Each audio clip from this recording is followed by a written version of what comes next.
आरक्षणावरून ओबीसी विरुद्ध मराठा, आदिवासी विरुद्ध धनगर आणि बंजारा असा वाद या ठिकाणी मोठ्या प्रमाणात पेटला आहे.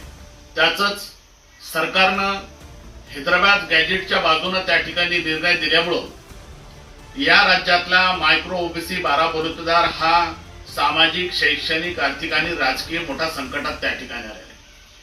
पहिलेच त्याच्या पदरामध्ये संविधानिक कुठलाच अधिकार त्या ठिकाणी पडले नाही आणि आता हे आणखी संकट त्यामुळे त्या ठिकाणी आलेलं आहे. सरकारला आम्ही वेळोवेळी विनंती या ठिकाणी केलेली आहे की आम्ही 11 राज्यामध्ये या ठिकाणी एसटी मध्ये आहे आणि 5 केंद्र शासित राज्यामध्ये सुद्धा आम्ही एससीच्या कॅटेगरीमध्ये त्या ठिकाणी मोडतो.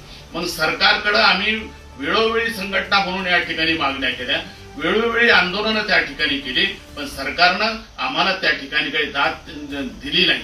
आम्हाला पुन्हा एकदा सरकारला विनंती या ठिकाणी आहे की आमचे हक्क आणि अधिकार आम्हाला या ठिकाणी मिळाले पाहिजे.